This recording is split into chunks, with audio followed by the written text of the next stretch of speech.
Maryland, a state known for its scenic Chesapeake Bay, historic landmarks, and quiet, picturesque towns. But beneath the colonial charm and serene waters lies a history darker than most dare to imagine.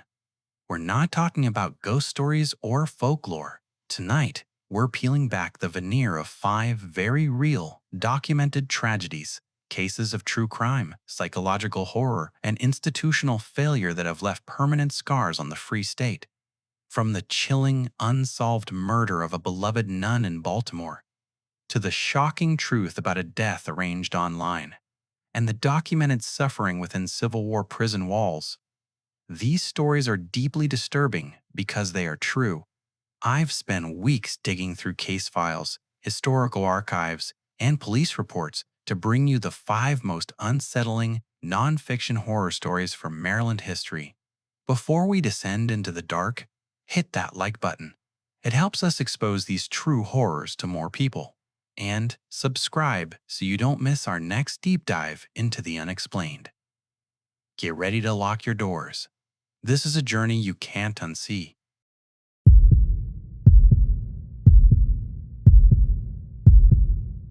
You know, there's a difference between a ghost story and this. A ghost story is about something that's gone. It's an echo. It's a memory with unfinished business. It's sad, sure. It can be scary. But it's still human. This story, our third story, it's not about what's gone. It's about what's still out there. It's not an echo. It's a scream that never stopped. It's not human, not anymore. And it's a story I've lived with my whole life, growing up here in Maryland.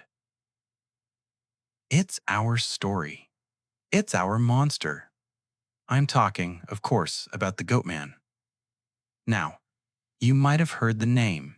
Maybe you saw it on some late-night paranormal show, sandwiched between Bigfoot and the Jersey Devil. You probably laughed. A Goatman?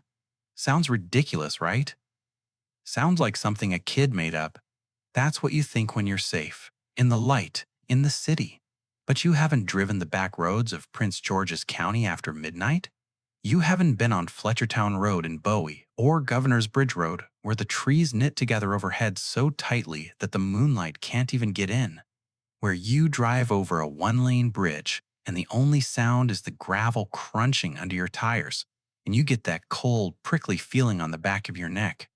The feeling that you're being watched. That's his territory, and out there, nobody laughs. You see, everyone around here knows the story, and we all know the place it was born. It starts just outside of Bowie, in a place that's real, a place you can go look at. The Beltsville Agricultural Research Center, BRC. It's a massive, sprawling government facility. Over 6,000 acres of federal land full of labs and fields and deep, dark woods.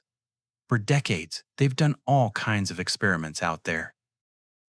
Crop hybrids, livestock studies, genetics, and that's where the story begins. The official story anyway. The one they whisper about. The legend says there was a scientist, back in the 50s or 60s. Some people say his name was Dr. Stephen Fletcher, which is why Fletchertown Road is the epicenter. He was brilliant, they say. But he was reckless. He was working on something he shouldn't have been. He was deep into genetics, messing with the building blocks of life. His project? Trying to create, well, who knows what he was trying to create? A hardier livestock? A new species? All we know is that he was working with goat DNA. And, so the story goes, he started splicing it. He pushed the boundaries. He went too far. Maybe it was an accident. Maybe he injected himself. Or maybe he was trying to bind the DNA with something else. Something human. The experiment didn't just go wrong. It was a catastrophe. The thing he created, it wasn't a goat, and it wasn't a man. It was both. It was both. a grotesque hybrid standing on two-hoofed feet covered in coarse hair, with the raging primal instincts of a goat and the cunning, hateful intelligence of a man. And it was strong, unnaturally strong. It destroyed the lab. It tore its creator, Dr. Fletcher, to pieces. And then it escaped. It fled from the lights and the sirens, from the sterile labs of bark, and it ran into the one place it felt safe. It ran into the deep, primal woods of Prince George's County. And it's been there ever since. It survives out there. It hunts. And it hates. It hates people. It hates the world that made it. And it especially hates anyone who trespasses on its territory. But that's not the only story. That's the science one. There's an older one, darker maybe. This one says there was no lab. There was just a man. A goat herd who lived alone on the outskirts of Bowie, back when it was all just farmland and tobacco fields. He was a recluse. The kids all made fun of him. They'd sneak onto his property, spook his goats, call him names. One night, a group of teenagers went too far. They didn't just spook the goats. They killed them, slaughtered his whole herd just for a laugh. The old man, they say, snapped. His mind just broke. He was so filled with grief and rage that he put on the skin of his favorite goat and he went out looking for revenge. He found those kids. And he did to them what they did to his flock. They say he never stopped, that he just became the Goatman, a wild, vengeful spirit of the woods, forever protecting his territory. And in this version, he has a weapon. It's not claws, not teeth. It's an axe, a rusty, heavy woodsman's axe. And he's not just an animal. He's a killer. Which story is true? Does it matter? Both roads lead to the same dark place. A monster in the woods. A monster with an axe. I know what you're thinking. Come on. It's just a story. It's a bogeyman to scare kids. That's what I thought too. Until you start hearing the other stories. The eyewitness stories. The ones told by people who aren't laughing. Let me tell you about my uncle's friend back in the 70s. This was the peak of the Goatman panic. It was a real thing. It was in the Washington Post. It was in the local papers. A family in Bowie, the Girdlers, reported that their new puppy, a little German shepherd named Ginger, had vanished. A few days later, they found it. Or they found what was left of it. It was just the head, cleanly severed. Lying in the middle of Fletchertown Road, the police were called. They investigated. They blamed a car, or maybe a train, from the nearby tracks. But the family said, no, this wasn't an animal. This wasn't a car. It was, they said, a professional, neat job. Who does that? What animal does that? The papers ran the story, and the floodgates opened. People started calling in, terrified. They'd seen it. A large, hairy, bipedal creature. It had horns. It was growling, a sound I've never heard before. It was a full-blown panic. People were locking their doors. The police were running patrols looking for, what? A man in a suit? A real monster? Of course, they never found anything. The panic died down. The papers stopped reporting. But the stories never stopped. The most famous one, the one we all grew up with, is the Lover's Lane story. You know the one. Every town has one. But ours has a different ending. The story always goes like this. A young couple, high school kids, they're parked out on Governor's Bridge Road. It's late, it's dark. They're doing what kids do. And then they hear it. A sound. A scrape. Scrr. Chow. Thump. It's coming from the woods. The girl gets spooked. What was that? The boy, trying to be brave, says, It's nothing, just a branch. Thump, thump, thump. It's closer now. It sounds heavy. It sounds like something walking on 2 feet. But not. Right. The footsteps are heavy, then a click. Heavy, then a click. Like a boot and a hoof. Thump, click, thump, click. Now they're both scared. Please, the girl says, let's just go. The boy fumbles with the keys. He turns the ignition.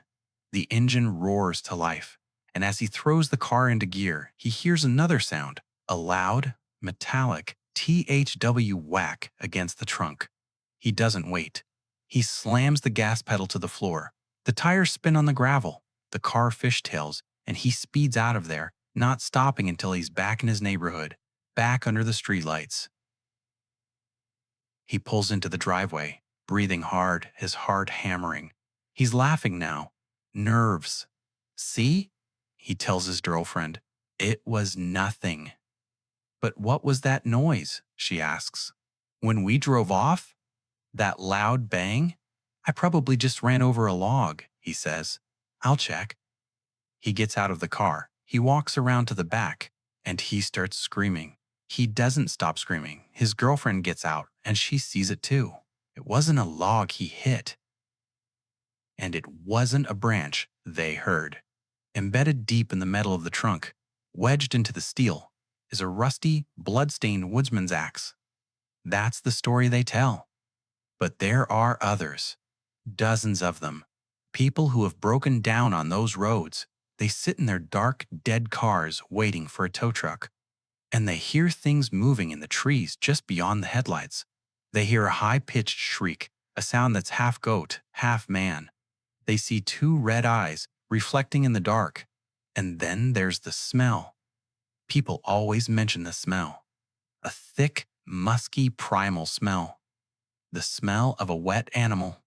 The smell of a slaughterhouse. Hikers who go into the woods around Bowie and are chased out by something they can't explain. They come back to their cars and they find a warning. A deep gouge in the paint. An axe mark carved into a nearby tree. There's a bridge out there. Governor's Bridge.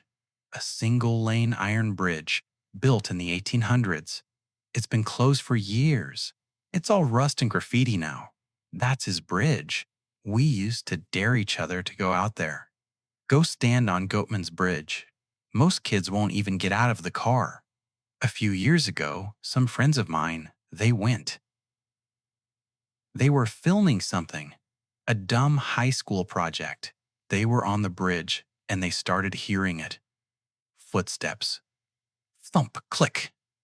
Thump, click. Coming from the far end of the bridge, from the darkness. They ran. They jumped in their car and they tore out of there. They didn't get their footage. But when they got home and they were watching what they did get, they saw it. Or they saw something, just for a second, in the background, at the edge of the woods. You couldn't make it out clearly. It was blurry. But it was tall. It was dark, and it was standing on 2 legs. They deleted the footage. They don't talk about it. They don't go back. So, what is it? What is the Goatman? Is he a genetic experiment gone wrong?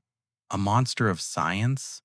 Hiding out in the woods, just yards from the nation's capital? Is he the vengeful spirit of a murdered farmer, forever bound to his land, protecting it with an axe? Or is he something else? Maybe he's just a story, a myth, an urban legend born from a combination of a real, weird-sounding government facility, a tragically killed dog, and the natural fear of the dark woods.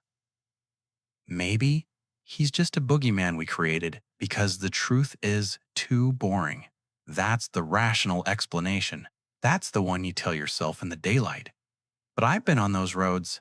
I've been to the ruins of Fletchertown.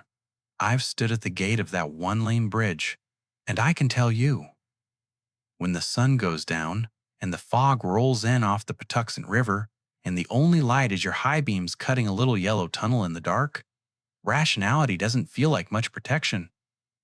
You'll be driving. You'll be listening to the radio.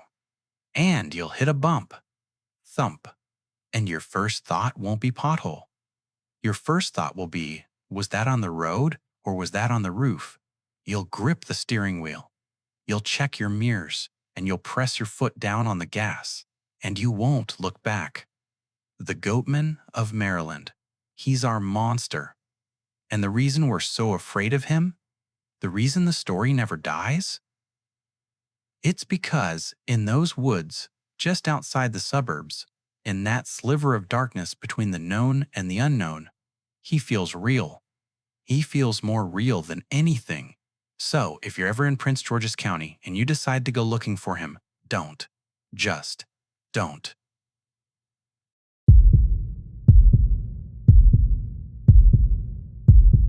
We begin our analysis not with a crime scene, but with a psyche. Most disturbing stories are a chronicle of an act, a violation, an event that ruptures the norm.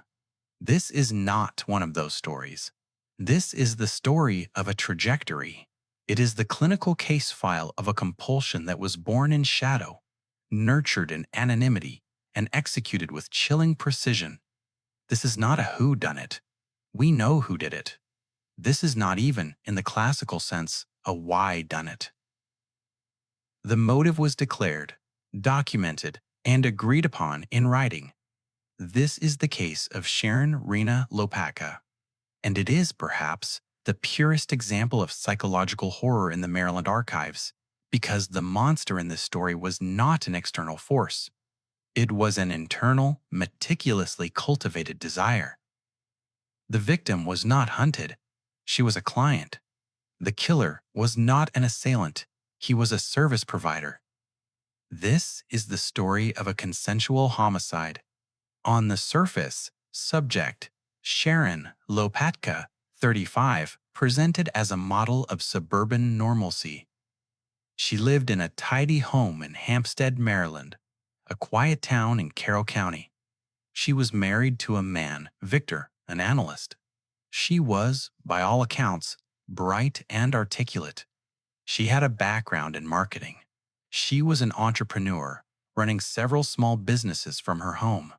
This was 1996. The world was just waking up to a new, sprawling, and ungoverned frontier, the internet. It was a digital Wild West, a place of infinite connection and, for the first time, perfect segmentation.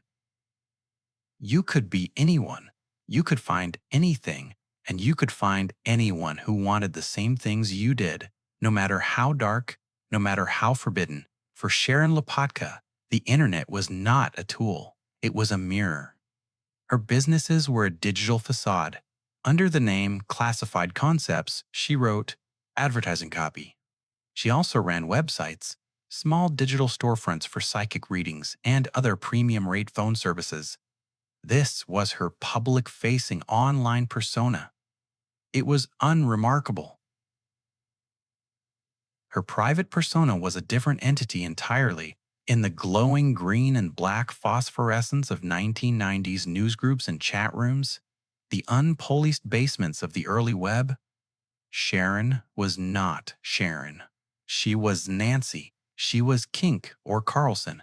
And her posts were not advertisements. They were solicitations. This is the primary vector of the pathology. For months, perhaps years, Lopatka had been curating a fantasy. It was not a simple fantasy of submission. It was a detailed architectural blueprint for her own obliteration. She posted hundreds of messages, each a small window into a psyche obsessed with its own end. She wrote, under her aliases, of a desire to be used, tortured, and killed. She didn't just want pain, she wanted annihilation. She didn't just want submission, she wanted termination. Her posts were explicit. She was looking for a partner, someone who would not just pretend to kill her, but who would, in fact, end her life, and do so in a specific, brutal, and sexualized manner. We must pause here to analyze the nature of this desire. This was not a passive death wish. It was not a cry for help. It was an active, logistical pursuit. She was, in effect, hiring a contractor for her own murder. She fielded responses. She vetted candidates. More than one person who encountered her online tried to intervene. An activist for sex workers, alarmed by the genuine, non-performative nature of Lopatka's posts, tried to reason with her. Lopatka's reply was blunt: "I want the real thing." In August of 1996, she found a respondent who was willing to bid on the project. His online handle was Slowhand. The subject's correspondent was Robert Frederick Glass, 45, a computer analyst for the county government in rural North Carolina. Like Lopatka, Glass maintained a veneer of normalcy. He was a father of 3. He was separated from his wife, Sherry, but was, by all accounts, a quiet, unremarkable employee. His wife, however, had seen the other side. She had separated from him just months earlier in May. The reason? She had logged onto his computer. She had found the emails. She had seen the side of him that lived in the dark. She found messages, as she would later describe them, that were raw, violent, and disturbing. Slowhand, the toyman, was the persona he used to explore his own violent, sadistic, and dominant fantasies. When Lopatka, as Nancy, posted her request, Glass, as Slowhand, replied. A perfect psychological lock and key. The woman who wanted to be tortured and killed had found the man who, in his digital life, fantasized about torturing and killing. For 6 weeks, from late August to October 1996, the two exchanged hundreds of emails. We have access to this correspondence, and it is the central evidence in this case. It is a 900-page script for a murder. The emails are a disturbing blend of mundane logistics and grotesque fantasy. They read like a business negotiation. They discussed tools. They discussed methods. They confirmed, over and over, that this was not a role play. Lopatka wrote to Glass, "I am fantasizing about your torturing me." She detailed explicitly what she wanted done to her. She wanted to be bound, gagged, and asphyxiated. She wanted to suffer. She wanted it to be real. Glass replied in kind. He described in graphic detail how he would fulfill her desires. He promised her it would be the real thing. He assured her he had the stomach for it. He told her he would be her master, and she, his slave. He told her he would end her, and that she would die in ecstasy. The correspondence is devoid of passion in the traditional sense. It is cold. It is technical. It is two people methodically planning an event. Lopatka was not just a participant. She was the architect. She was planning her own death. And she was, by all indications, excited. This is the psychological crux. Lopatka was not depressed in a way that leads to a note and a bottle of pills. Her fantasy was not about being dead. It was about the process of dying. It was the ultimate, final, and irreversible act of masochism. She had, in her mind, found the one experience that could satisfy a lifetime of dark compulsion. They set a date. On the morning of October 13th, 1996, Sharon Lopatka was at her home in Hampstead. She told her husband, Victor, a cover story. She was going to Georgia for a few days to meet some friends. It was a plausible lie, given her online businesses. But she left something behind. It was a note. And this note is, perhaps, the single most disturbing piece of evidence in the entire case. It was not a suicide note. It was a release form. The note was addressed to her husband. It read, "If my body is never retrieved, don't worry. Know that I am at peace." She went on, writing that she was not returning. And then, the most chilling line, a line that removes all doubt of her agency in this act, she asked her husband not to go after the one who did this to her. She was not only consenting to her death, she was actively protecting her killer in advance. She was, in her final act of communication in the real world, Attempting to grant him immunity, she drove her car 45 minutes to Baltimore's Penn Station. She boarded an Amtrak train. She traveled south to Charlotte, North Carolina at 8:45 p.m. On October 13th, she arrived. Robert Slowhand. Glass was there to meet her. He drove her in his pickup truck from the station to his home, a small, cluttered mobile home in a rural area of Lenoir, North Carolina. For 3 days, Sharon Lopatka lived inside her fantasy. We do not know and cannot know the exact psychological state of the subject during these 72 hours. We can only infer. Based on the digital record, she was a willing participant. She was, by her own definition, at peace. She was, finally, getting the real thing. Back in Maryland, Victor Lopatka grew worried. His wife hadn't called. This was unusual. On October 20th, 1 week after she left, he reported her missing to the Maryland State Police. And here, the case pivots. This is where the digital world and the physical world collided. When a state trooper arrived at the Lopatka home, he took the standard report, but something caught his eye: the computer. In 1996, this was not yet a standard piece of investigative procedure, but Victor Lopatka mentioned that his wife spent a great deal of her time online. The trooper called in a specialist, Sergeant Barry Lease. The police, with Victor's consent, took the computer. They began a forensic analysis of the hard drive, and there they found it.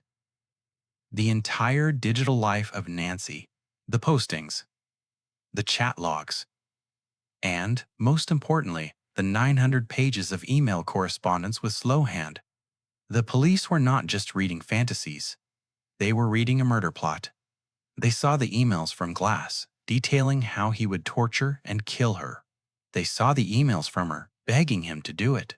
They saw the travel arrangements. They saw his real name, his location.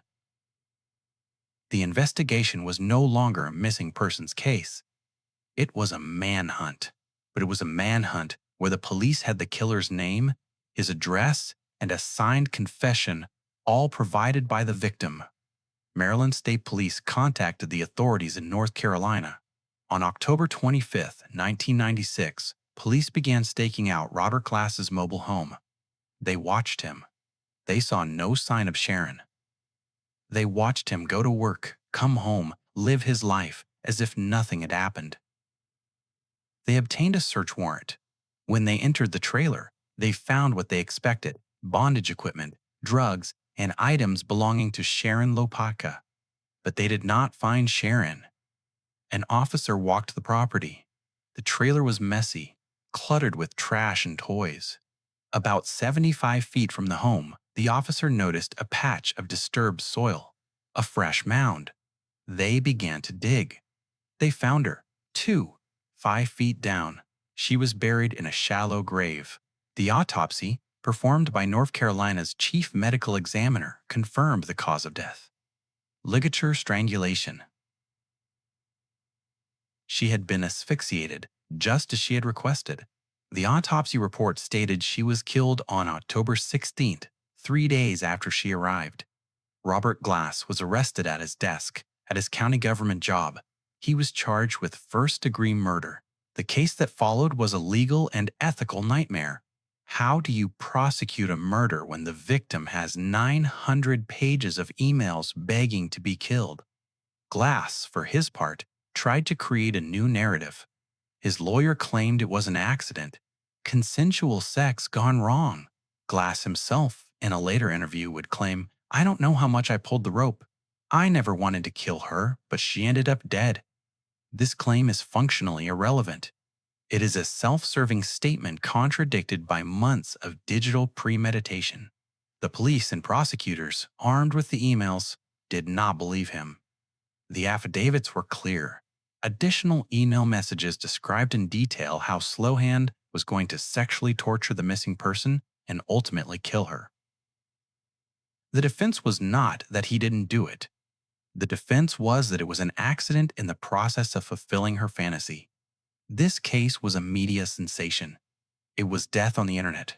It was the first terrifying example for the public of the dangers of this new, anonymous world. It fed a moral panic. But the panic missed the point. The internet was not the cause. It was the tool. It was the vector that allowed two compulsions, a sadistic one and a masochistic one, to find each other across hundreds of miles. The legal system, built to handle traditional violence, struggled. The charge of first-degree murder was eventually dropped. Robert Glass pleaded guilty to the lesser charge of voluntary manslaughter. He was sentenced to a maximum of 53 months in prison, a disturbingly light sentence for a man who had tortured and killed a woman, but a reflection of the legal quagmire her consent had created. This is the final disturbing coda to the case file. The system, in the end, almost agreed with the premise. It treated her death not as a brutal murder, but as a reckless act, a kind of assisted suicide. Robert Glass would never be released. He died in prison of a heart attack just a few years into his sentence. The case of Sharon Lopatka is a closed file, but it is not a solved one. The how is simple, a rope. The who is simple, Robert Glass. But the why remains locked inside the psyche of a 35-year-old woman from Hampstead, Maryland, who meticulously, successfully, and tragically engineered her own destruction. She was not a victim in the way we understand it. She was a subject who completed her own final dark project, and her story remains one of the most chilling case studies of the digital age, a testament to the fact that sometimes the most terrifying journey is not the one into the woods, but the one into the self. And sometimes, when you go looking for a monster in the dark, you find one who is more than willing to answer the call.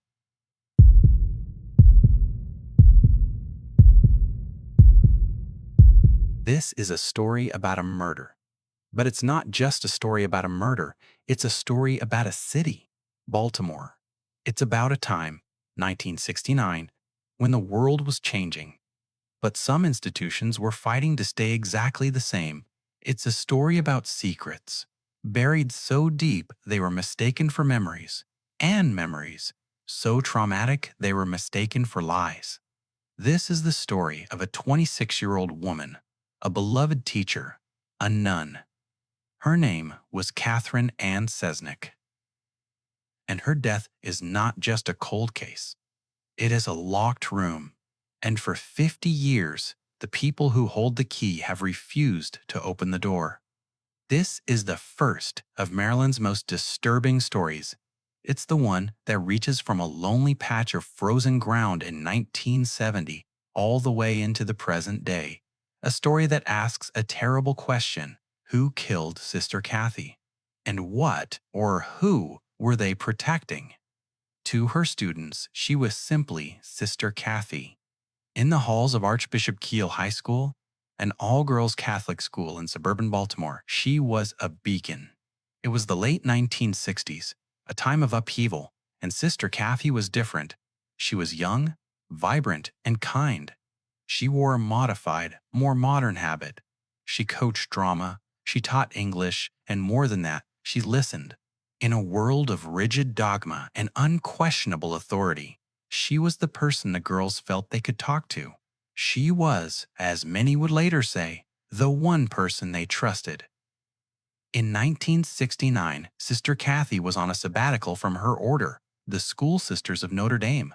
She had taken a job teaching at Western High School, a public school, and had moved out of the convent. She shared apartment 223 at the Carriage House Apartments in Catonsville with another nun, Sister Helen Russell Phillips. She was, for the first time, experiencing a small taste of secular life. November 7th, 1969 was a Friday. The night was cold, around 7:30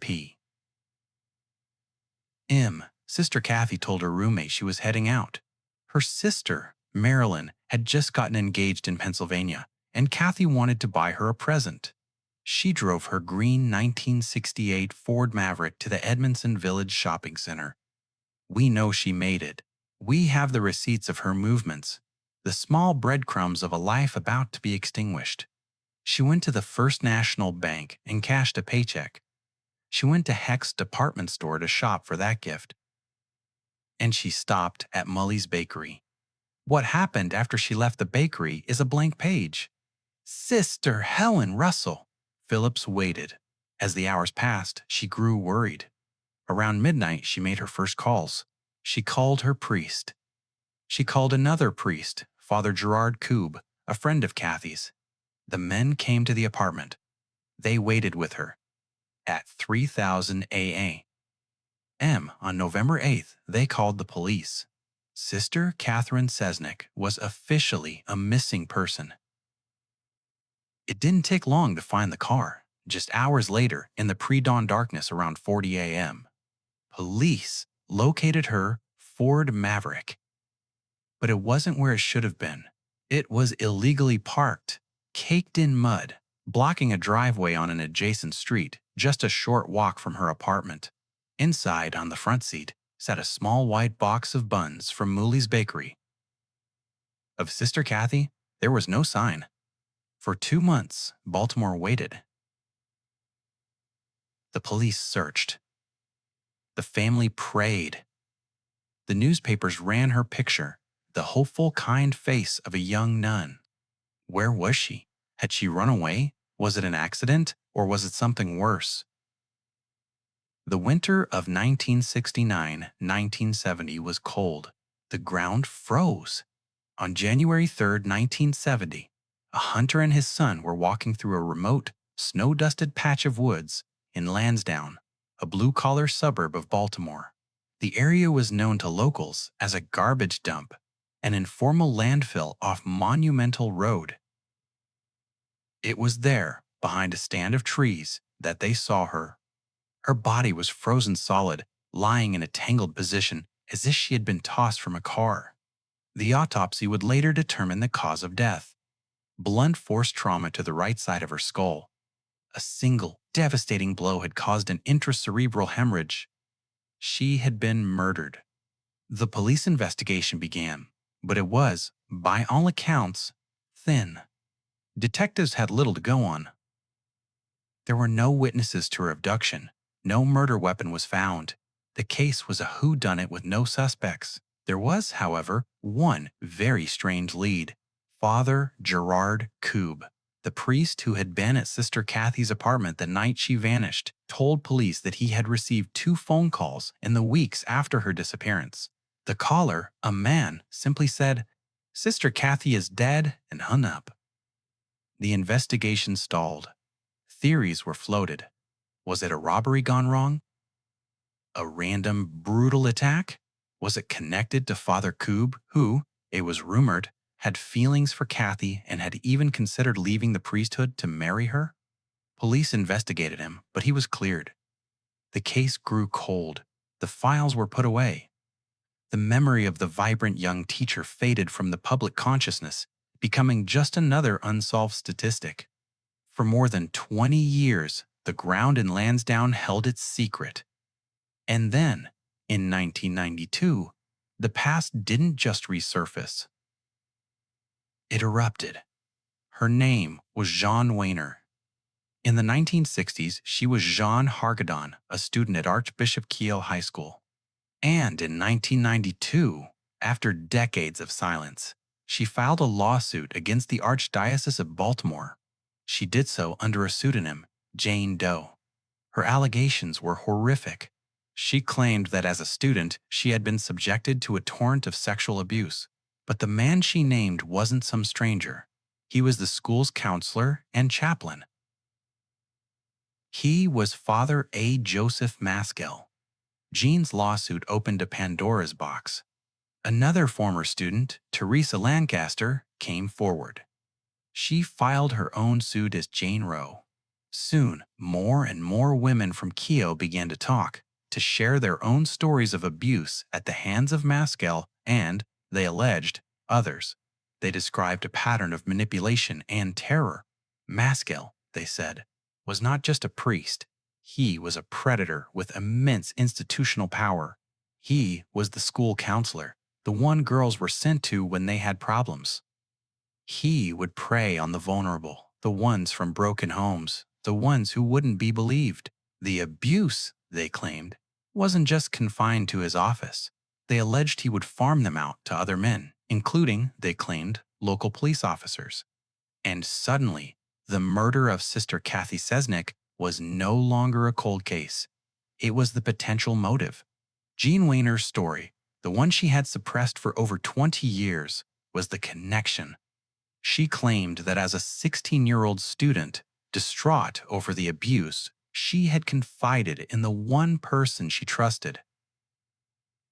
She told Sister Cathy. According to Jean, Sister Cathy was horrified. She looked at Jean and said, "This is awful. I'm going to do something about this." That conversation, Jean says, happened in the fall of 1969. Sister Cathy Cesnik disappeared on November 7th. But Jean Wayner's story had one more, truly horrifying, chapter. A detail so cinematic, so grotesque, it sounds like something from a nightmare.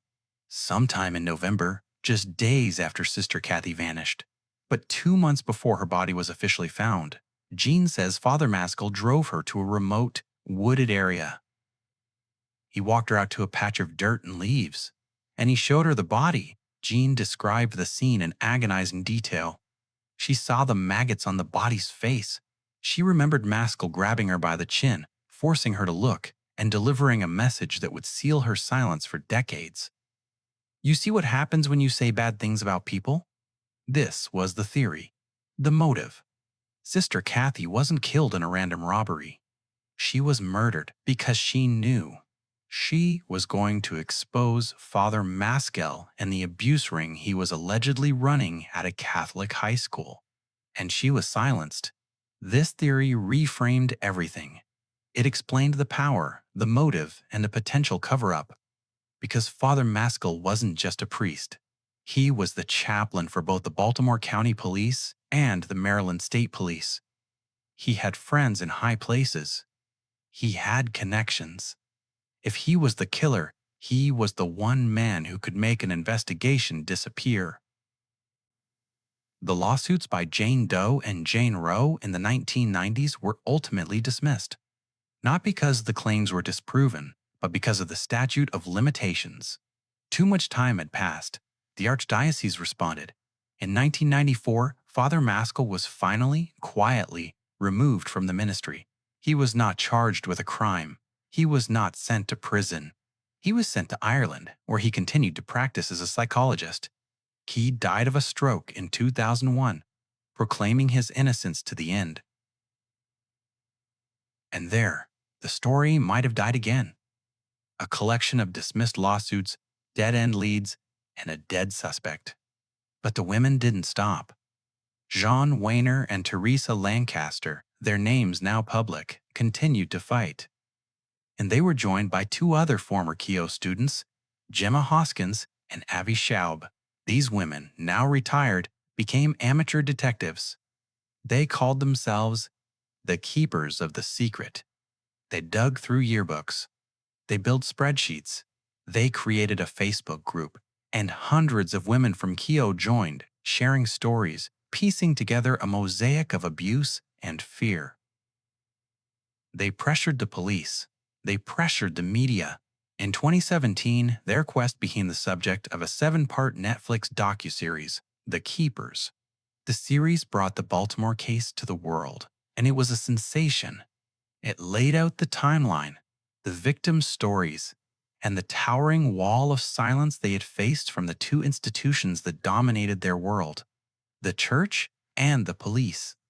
The series pointed to a mountain of circumstantial evidence, Maskell's history of abuse, which the Archdiocese later admitted it knew about as early as 1967, when he was accused of abusing an altar boy at a different parish before he was transferred to Keough. The testimony of multiple women, the timing of the murder, the alleged threat from Maskell to Jean Wayner, the pressure from the series worked.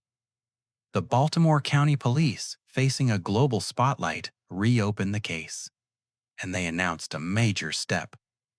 They had obtained a small, unidentified DNA sample from a twig at the 1970 crime scene. It was a long shot, but it was evidence. In February 2007, with a court order, investigators went to Holy Family Cemetery in Randallstown. They exhumed the body of Father A. Joseph Maskell. The world waited. This was it. This was the moment of truth. The scientific proof that would finally connect the priest to the murder and validate the stories of dozens of women. In May 2007, the results came back. It was not a match. The DNA from the crime scene, police announced, did not belong to Father Joseph Maskell. It was a stunning, deflating blow. For the authorities, it complicated the simple narrative. For the archdiocese, it was a form of vindication. They had long maintained that while Maskell was a horrific abuser, they had, by this point, paid a $472,000 settlement to 16 of his victims. There was no hard evidence linking him to the murder, but for the women and for the police, the case wasn't closed. A DNA non-match is not an exoneration. The DNA sample was small and its origin unclear. It could have belonged to the killer. It could have belonged to an accomplice. It could have been from someone who had simply been in the dumping ground. The police stated it officially. This does not rule him out as a suspect. The DNA profile from the crime scene has since been run against half a dozen other suspects. It has been sitting in the federal CODIS database for years. No matches. So where does that leave the case of Sister Catherine Cesnik? It remains open. It remains unsolved. And it remains one of the darkest stains on the state of Maryland. The questions that linger are as cold and as hard as the ground where she was found. If Father Maskell wasn't the killer, who was? Was it an accomplice? Was it someone else entirely? And what about the other body? Just days after Sister Cathy vanished, but before she was found, the body of another young woman, 20-year-old Joyce Malecki, was found in a wooded area at Fort Meade. Her case is also unsolved. Jean Weiner, Jane Doe, has long stated that the spot where Joyce was found is the same spot where Maskell showed her sister Cathy's body. Is there a connection? As recently as late 2023, the FBI exhumed Joyce Malecki's body, a sign that after 55 years, investigators are still pulling at that one dark thread. The story of Sister Cathy is a disturbing one, not just because of the brutal, unsolved murder of a young nun. It is disturbing because of the secrets it exposed. It's a story of profound and systemic failure. It's the story of a high school that was supposed to be a sanctuary, but for some was a hunting ground. It's the story of institutions that, when faced with a choice between protecting children and protecting their own reputation, allegedly chose themselves. The true horror of this Maryland story is not a single act of violence on a November night in 1969. It is the decades of silence that followed. It is the power of a single, evil man and the institutions that allowed him to flourish, and it is the agonizing, unanswered question that still echoes from a lonely grave in Lansdowne.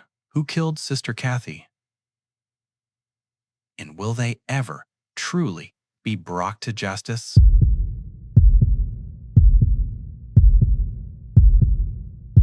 Hush. Listen now. Listen not to the clatter of our own time, but to the grim, rain-swept whispers of Baltimore in 1849. This is a story that defies the sterile logic of the police blotter.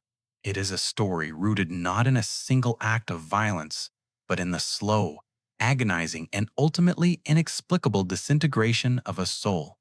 It is the final, true horror of the man who gave us the definition of horror. We speak now of Edgar Allan Poe, the master of the macabre, the architect of the abyss, the poet who looked into the heart of darkness and named it Nevermore. For a mind so obsessed with meticulous structure, with the logic of the detective and the terrible beauty of decay, his final chapter is a work of utter, chaotic madness. It is a mystery so profound, so baffling, that it casts a perpetual shadow upon the city of Baltimore, a city that both birthed and consumed him. We must approach this narrative not as an investigation, but as an autopsy of the spirit. We must examine the decay. The final days of the poet begin with a journey toward the sun, a journey that promised renewal but delivered ruin. In the autumn of 1849, Poe was not yet the desolate icon of failure history has painted. He was planning. He was engaged to be married to a wealthy childhood sweetheart, Mrs. Sarah Elmira Shelton, in Richmond, Virginia. He was touring, lecturing, and trying desperately to secure funding for his lifelong dream, a literary magazine he would call The Stylus. He had a purpose. He had a future. On September 27, 1849, he left Richmond. He was bound for Philadelphia, where he was to finalize an editing deal for a collection of poems by a woman named Mrs. St. Leon Loud. The journey was simple. The route was well known. But somewhere between the stations of life and death, the train of his existence jumped the rails. The historical record provides a blank chasm of 6 days. 6 days where Edgar Allan Poe simply vanished from the face of the earth. He never arrived in Philadelphia. He did not complete his business. He did not contact his fiancée. He was swallowed by the American Eastern Corridor, a phantom in the burgeoning urbanity. And then, on a dark, wet Wednesday, October 3rd, 1849, the phantom reappeared, and the circumstances of his reappearance are the stuff of pure Gothic terror. The scene is Baltimore. The place is a tavern called Ryan's Inn, also known as the Fourth Ward Polls, a place that was, on this day, acting as an impromptu polling place for local elections. A typesetter named Joseph W. Walker, who worked for the Baltimore Sun, was walking down the street when he saw him. A man was lying half-conscious, sprawled in the gutter outside the tavern. Walker recognized the face instantly. It was Edgar A. Poe, but it was not the Edgar A. Poe. The man in the gutter was a ruin. He was dirty, disheveled, delirious, and visibly in a state of profound distress. His eyes were wild. He was sweating and shivering simultaneously, caught in a fevered cycle. He was, to use the chilling term of the era, insensible. But the most disturbing detail, the detail that throws the veil of utter mystery over the scene, was the clothes. Poe was not wearing his own attire. He was wearing garments that were cheap, ill-fitting, and filthy. They were completely alien to him. They were not the clothes of a famous lecturer traveling to Philadelphia. They were the discarded rags of a beggar or a drunken laborer. He was in disguise, or rather, he had been dressed in a disguise. Walker, profoundly shocked, managed to communicate with the delirious man long enough to glean one name, Dr. Joseph E. Osiph. Snodgrass. Walker dispatched a note to the doctor, a known advocate for the temperance movement, describing the horrifying discovery. The note read, "Dear Sir, there is a man, rather the worse for wear, whom I think is Edgar A. Poe, and who is sadly in need of immediate assistance. He is at Ryan's Fourth Ward Polls." Dr. Snodgrass arrived and immediately arranged for Poe to be transported by carriage to the Washington Medical College, a charity hospital. This carriage ride was the last time anyone would communicate with the poet. Snodgrass later provided a terrifying testimony of that ride. Poe was coherent for only fleeting moments. He was raving, muttering of a wife named Reynolds whom he could not locate. He saw phantoms on the walls. He cried out with agonizing intensity.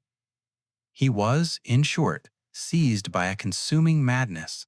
For the next 4 days, from October 3rd to the morning of October 7th, Poe was kept in a private room at the college.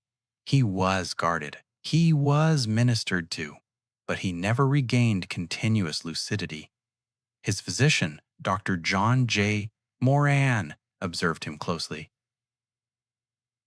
Moran reported that Poe suffered from violent episodes of delirium, alternating with periods of deep, catatonic stupor. When he was questioned, when Morn attempted to ask him what had happened during those lost 6 days, he could offer no answer. He could not explain the clothes. He could not explain the gutter. He could not explain the delirium. On the night before his death, Moran described a profound descent into terror. Poe spent the evening conversing with imaginary entities on the walls, addressing figures that only his fevered eyes could perceive. He called out names, he cried out for protection, and then he grew suddenly calm. The fever broke. The madness receded. But at 5 a.m. on Sunday, October 7th, 1849, Edgar Allan Poe whispered his last words into the stillness of the room. They were an invocation of peace, a chilling resignation. Lord, help my poor soul. And then the light went out. No family was notified in time. No official investigation was launched. The death certificate, if one was ever fully issued, was lost to time. The cause of death, to this day, is marked as a terrifying and utterly satisfying Gothic blank. The mystery is not that he died, for all things must. The mystery is how he died, and why the official narrative has never been able to account for the 6 days of vanishing and the strange close of his resurrection. We are left with the theories, and the theories are themselves tiny, horrific short stories. The theory of alcohol. This is the easiest and most frequently cited explanation. Poe was a known, if inconsistent, drinker. The symptoms of his collapse, the delirium, the hallucinations, the extreme agitation are consistent with a severe alcoholic withdrawal, a condition known as delirium tremens. The problem? Poe had just emerged from a successful period of sobriety and was on a high-stakes professional journey. Would he have risked everything for a sudden, ruinous binge? Many contemporaries argue that his sensitivity to alcohol was so profound that even a single glass could send him into a catastrophic frenzy. The theory of cooping. This is, arguably, the most disturbing and plausible of the period-specific theories. Cooping was a savage form of voter fraud practiced in Baltimore at the time. Gangs would kidnap an unsuspecting victim, ply them with massive quantities of liquor or drugs, beat them until they were compliant, and then change their clothes to make them unrecognizable. The gangs would then force the victim to vote at multiple poll stations, moving them from ward to ward, often beating them again between stops. The victim, eventually unusable, would be abandoned. The fact that Poe was found at a polling place, in strange clothes, beaten and raving, aligns perfectly with the known procedures of cooping. He may have been literally tortured and dumped after fulfilling his political function. The theory of brain congestion. The attending physician, Dr. Moran, formally concluded the cause of death as brain congestion, a catch-all term of the era that usually meant death by a cerebral event, hemorrhage, or stroke. This could have been caused by alcohol, by poison, or by a severe blow to the head, a possibility left open by the signs of beating he exhibited. The theory of poison yarbies. A final, dark theory suggests an exotic end. Was he poisoned by a rival? Unlikely. More chillingly, a prominent medical expert in the 1990s, Dr. Michael Benitez, reviewed the records and suggested that Poe's symptoms, the fluctuating lucidity, the fever, the fear of water, the delirium, are perfectly consistent with rabies. If true, Poe did not die from his own demons, but from the fatal bite of a common, unseen beast. The final, ghastly truth remains unattainable. What Baltimore holds is not the crime scene, but the terrifying aftermath. It is the echo of a brilliant mind reduced to a whimpering wreck in a rain-slicked gutter. The death of Edgar Allan Poe is the ultimate, true Gothic horror of Maryland, precisely because it lacks the clean, rational ending of one of his own stories. He was the one man who understood the geometry of terror, yet he died in the messiest, most terrifyingly random way imaginable. He was found in strangers' clothing. He spoke a stranger's language. He saw strangers' phantoms. He disappeared for 6 days and returned a ruined vessel. The wind howls through the cemetery where he lies today. And sometimes, if you stand very still in the oldest quarters of the city, near the ancient cobblestone streets, you can still hear the terrible, unanswerable question carried on the breeze. What happened to Edgar? What did he see? And who or what did they dress him up as before they threw him back into the night? The silence after the question is the true terror.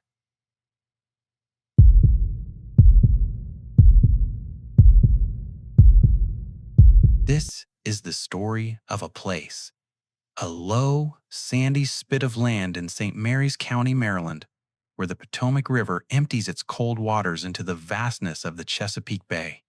It is a place of desolate, wind-swept beauty. Today, it is known as one of the most haunted locations in America. But the horror here is not fabricated. It is not folklore. It is documented, recorded history. The ghosts that wander this point are not spectral inventions. They are the echoes of documented, mass human suffering.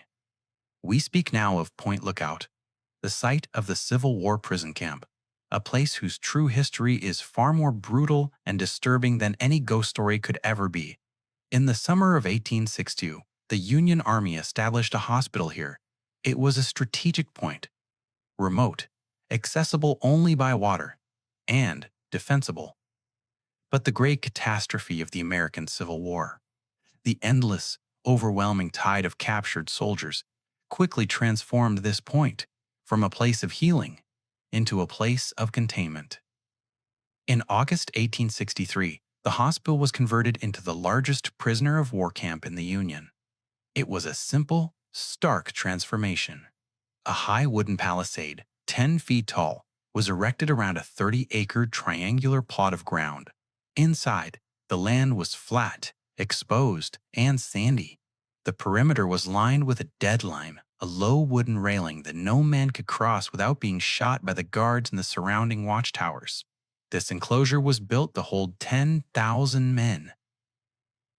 Within a year, the Union forces began shipping captured Confederate soldiers here in staggering numbers. By the end of the war, the total number of prisoners processed through this hellish 30 acres approached 52,000. The horror of Point Lookout, the true, unspeakable tragedy, is found in the relentless, systemic overcrowding and neglect. Imagine the reality. An area designed for 10,000 men was soon crammed with upwards of 20,000 prisoners. The ground was marshy. There were no trees for shade, no drainage for rain, and no protection from the elements. The men lived not in barracks, but in communal tents, often designed for 5 men but holding 15 or more. The sheer density was a catalyst for biological devastation. The winter of 1863-1864 was ferocious. The tents, anchored directly in the sandy earth, were poor protection against the brutal winds sweeping off the bay. Diaries from the prisoners, the primary source of this chronological horror, speak of waking up to find their blankets frozen to the canvas. They speak of men who went to sleep and never woke up, their bodies rigid with cold. The conditions were not just harsh. They were conducive to a rapid, mass extinction event. The greatest killer at Point Lookout was not the Union Guard with the rifle. It was disease. Sanitation was non-existent. A single stream of water running through the center of the camp served as both the source of drinking water and the sewer. Dysentery, typhoid fever, and smallpox spread through the captive population with the speed and lethality of wildfire. A Confederate surgeon, Dr. George W. Nelson, captured and held at Point Lookout, kept a meticulous record of the mounting toll. His notes read like a catalog of despair. The diet is barely sufficient to sustain life and health, and utterly insufficient for the sick. The number of deaths is enormous. The daily ration was a mere sliver of bread, a small piece of meat, and weak coffee. The men were starving. They watched their comrades shrink to skeletal forms. They resorted to desperate measures. Many hunted the camp's rats, cooking and eating them. They boiled roots and grass just to put something warm in their stomachs. The guards were often hardened veterans or members of the United States Colored Troops, USCT, many of whom had fought their way to freedom and harbored no sympathy for the defeated Confederate cause. Tensions were constant, often boiling over into outright cruelty. The deadline was an ever-present, terrifying threat. Crossing it, even accidentally, meant instant death. Stories abound of men, delirious with fever or simply desperate for a drink of cleaner water, stumbling over the low barrier and being instantly executed. It was less a boundary and more a lethal tripwire. The death rate became catastrophic. By the war's end, estimates placed the number of Confederate prisoners who died at Point Lookout between 3,000 and 4,000 men. This number is likely conservative, given the chaos of record-keeping. The daily ritual of death was the darkest part of life at the point. Each morning, the prisoners collected the bodies of the dead and carried them to the gate. They were then piled onto wagons, carted a short distance away, and dumped into trenches that served as mass graves.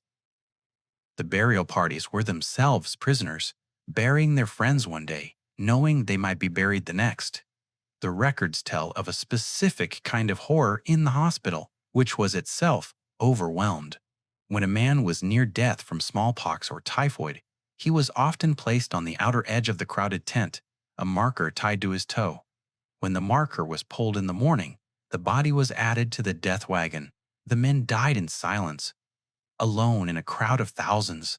Their only mark of distinction, a piece of string. This level of institutional mass death born not of battle, but of policy, neglect, and overcrowding, is the profound, true horror of Point Lookout. It is this historical suffering that feeds the modern legend of the haunting.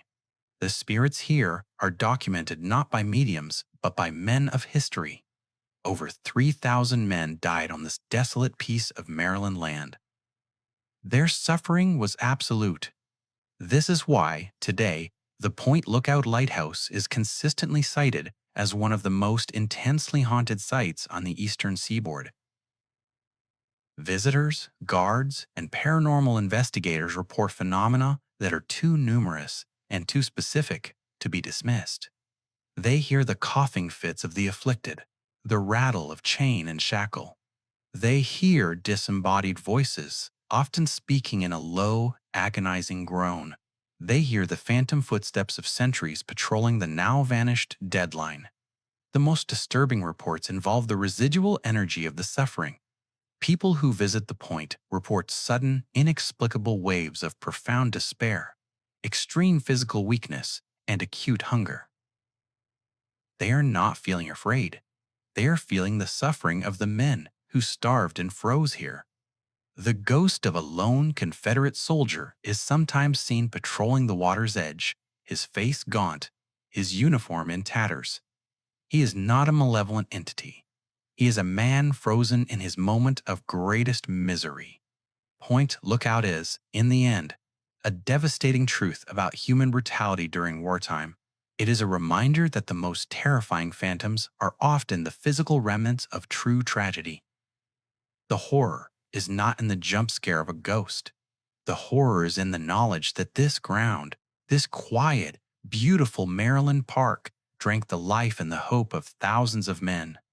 The ground here is consecrated not by ceremony, but by the suffering of the dead.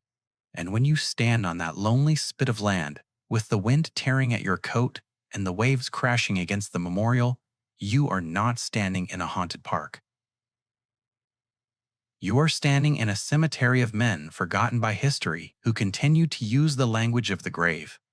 The creak, the whisper, the moan, to tell their terrible, documented story. They are not ghosts. They are the chronicles of a tragedy that must never be forgotten.